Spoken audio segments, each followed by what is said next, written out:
तीन बहनों की लालची भाभी। करिश्मा, रेशमा और मनीषा तीन बहनें हैं। उनका एक भाई भी है, मयंक। मयंक अपनी बहनों को बहुत प्यार करता है, लेकिन मयंक की पत्नी सविता इस मामले में मयंक से बिल्कुल ही अलग है। वो अपनी ननदों का जितना बुरा कर सकती है उतना बुरा करती ही रहती है और अपनी ननदों पर हुक्म भी चलाती है। करिश्मा, करिश्मा, तुमने अभी तक नाश्ता नहीं बनाया? तुम्हारे भैया को ऑफिस जाने में देर हो रही है। हाँ भाभी, बस अभी बनाती हूँ। करिश्मा, तुम ये ढीलापन छोड़ दो। कल को पराए घर जाना है। वहाँ अगर तुम इस तरह से काम करोगी तो लोग क्या कहेंगे कि माँ ने और भाभी ने कुछ सिखाया नहीं। और तुम्हारी दोनों बहनें कहाँ हैं? अब रेशमा मार्केट गई है और मनीषा सो रही है। क्या? सुबह के 8 बज रहे हैं और ये महारानी अभी भी सो रही है? ये कहते हुए सविता अपनी सास दुर्गा देवी के पास जाती है। माँ जी, देख रही हो अपनी बेटियों के तौर तरीके? क्या हुआ बहू, सुबह सुबह क्या कर दिया मेरी बेटियों ने? अरे एक तो अभी अभी उठकर किचन में गई है, दूसरी सुबह सुबह बाहर चली गई और तीसरी अभी तक सो रही है। क्या करूं मैं इन तीनों का, मैं तो परेशान हो गई हूँ। जा जाकर उठा उसे और रेशमा से मैं बात करती हूँ। सविता सीधा मनीषा के कमरे में जाती है और उससे कहती है, महारानी जल्दी उठो, सूरज सर पर आ गया है। भाभी थोड़ी देर और सोने दो ना, मैं रात को लेट सोई थी। वो क्या ना, यूनिट टेस्ट चल रहे हैं। शराफत से उठती है या नहीं, या फिर पानी की भरी बाल्टी डालूं तेरे ऊपर? नहीं नहीं भाभी, मुझे बिस्तर में नहीं लाना, उठती हूँ मैं। मनीषा जल्दी से उठकर बाथरूम में चली जाती है। सभी आराम से बैठकर नाश्ता कर रहे होते कि तभी रेशमा बाजार से हाथ में सामान लिए आ जाती है। रेशमा को देखते ही सविता उस पर बरस पड़ती है। लो, आ गई महारानी। ऐसा भी क्या सामान लाना था जो सुबह आंख मलते ही बाजार की तरफ रवाना हो गई? भाभी, कल आप ही तो चीख रही थी कि घर का सारा सामान मुझे ही लाना पड़ता है, घर में किसी को भी किसी काम से कोई लेना देना नहीं है। अब मैं बाजार जाकर सामान ले आई तो आपको इस बात से भी तकलीफ हो रही है? देख रही हो माँ जी, अपनी बेटी की जुबान कैंची से भी तेज चलती है। और मयंक, आप तो कुछ कहेंगे नहीं अपनी लाडली बहन को? रेशमा, अपनी भाभी से ऐसे बात नहीं करते। चलो माफी मांगो। भैया, मैं क्यों माफी मांगू?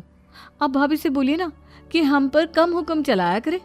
हम इस घर की बेटियां हैं और आपकी पत्नी की ननद है, नौकरानी नहीं। लो कर लो बात। इनकी भलाई के लिए कुछ भी बोलो तो इन्हें बुरा लग जाता है।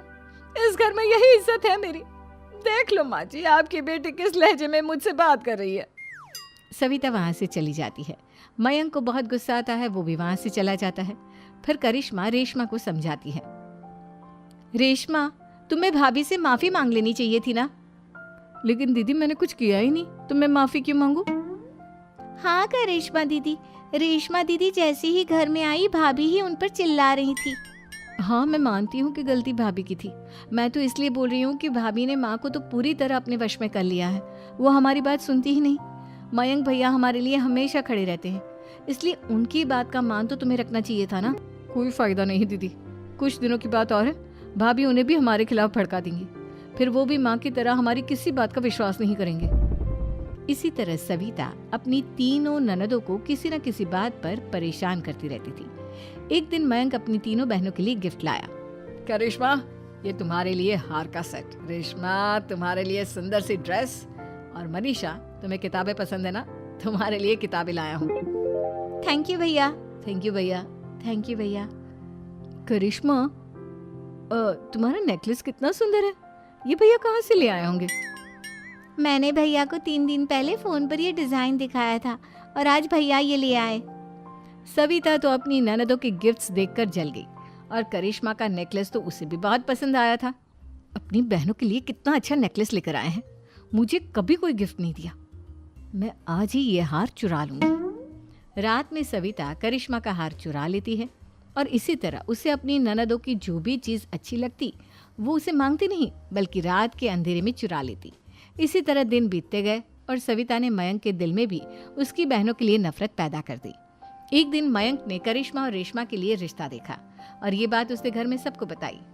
माँ, करिश्मा और रेशमा के लिए बहुत अच्छा रिश्ता आया है, वो लोग कल इन्हें देखने आ रहे हैं। आप और सविता मिलकर सारी तैयारी कर लेना। ये सुनकर करिश्मा और रेशमा खुश हो जाती हैं, लेकिन सविता सोचती है, अगर इन दोनों बहनों की शादी हो गई तो घर और बाहर का काम कौन करेगा? मनीषा तो एक नंबर की कामचोर है, उससे तो किसी बात की उम्मीद लगाना ही बेकार है। मुझे इस शादी को रोकना होगा। अगले दिन सभी लड़के वालों के स्वागत की तैयारी करने में लगे होते हैं। तभी मयंक अपनी बहनों से आकर कहता है, तैयार हो गई तुम दोनों? देखो दोनों लड़के बहुत अच्छे हैं, मैं कोई कसर नहीं छोड़ना चाहता, इसलिए तुम उनके सामने अच्छे से बिहेव करना और अपनी भाभी से लड़ने मत लग जाना। करिश्मा, तुम वो नेकलेस पहन लो ना जो मैं तुम्हारे लिए लाया था। भैया मैं बहुत देर से वो नेकलेस ढूंढ रही हूँ, लेकिन मुझे मिल ही नहीं रहा। क्या तुमने नेकलेस खो दिया? तुम्हें पता भी है वो कितना महंगा था? तुम कोई काम ढंग से नहीं कर सकती। मयंक गुस्से में वहां से चला जाता है। थोड़ी देर बाद लड़के वाले भी आ जाते हैं। वो दोनों बहनों को पसंद कर लेते हैं और रिश्ता पक्का हो जाता है। लेकिन सविता के दिमाग में तो कुछ और ही खिचड़ी पक रही थी।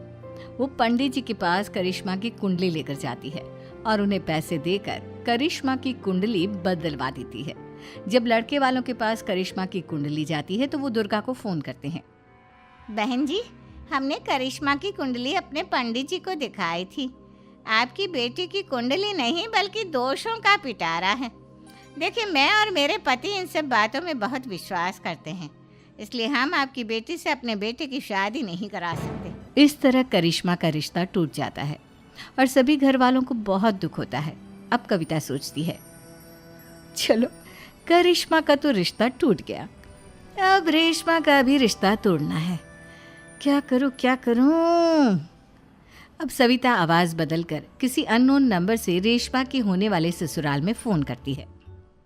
हेलो, मैं कौन हूँ कौन नहीं ये आपके लिए जानना ज़रूरी नहीं, बस इतना सुन लो कि रेशमा का 2 साल से किसी के साथ अफेयर चल रहा है। बस रेशमा का रिश्ता तोड़वाने के लिए सविता का इतना कहना काफी था। अब रेशमा का भी रिश्ता टूट गया। मयंक और दुर्गा देवी ने रेशमा को खूब खरी खोटी सुनाई और उससे बार बार उस लड़के के बारे में पूछने लगी। आप दोनों मुझे क्यों परेशान कर रहे हो? अरे कोई लड़का होगा मेरी लाइफ में तो मैं बताऊंगी ना, जब कोई है ही नहीं तो कहाँ से लाऊं मैं कोई लड़का? तो तेरे होने वाले ससुराल वालों को फोन किसने किया था? माँ, मैं नहीं जानती किसने फोन किया था, मैं सच कह रही हूँ। मैं तो पहले ही कह रही थी इसकी लगाम खींच कर रखो, लेकिन मेरी सुनता ही कौन है। आप चुप रहिए भाभी, ये सब आपका ही किया धरा है। अब तीनों बहनों को विश्वास हो जाता है कि ये सब उनकी भाभी ही कर रही है। तीनों बहनें अपनी भाभी को सबक सिखाने के लिए एक वकील कर लेती है और घर में हिस्सा मांगना। देखो भैया, माँ बाप की जायदाद में जितना बेटों का हक होता है उतना ही बेटियों का, इसलिए इस घर के 4 हिस्से होंगे और हमें अपना हिस्सा चाहिए। मैंने तुम्हारे लिए क्या क्या नहीं किया और तुम इस घर में हिस्सा मांग रही हो? भैया, आप और माँ हम बहनों की कोई बात नहीं सुनते हो और भाभी हमारी शादी नहीं होने देगी क्योंकि उन्हें लगता है कि आप हमारी शादी में ज्यादा पैसा लगाओगे और उन्हें हम जैसी फ्री की नौकरानी कहाँ मिलेगी। तो हम भाभी के साथ तो रह नहीं सकते, हम बहनों को अपना हिस्सा चाहिए। अरे तुम्हें शर्म आनी चाहिए अपने भाभी पर ऐसा इल्जाम लगाते हुए। वो तुम्हारे बारे में कितना सोचती है। हाँ माँ, भाभी हमारे बारे में बहुत सोचती है, दिन रात बस यही सोचती रहती है कि किस तरह से अपनी तीनों ननदों को परेशान करूं और कभी मुझे पढ़ने भी नहीं देती।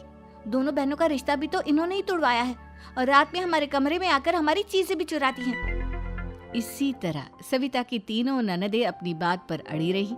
अब कोर्ट में तारीख भी शुरू हो गई।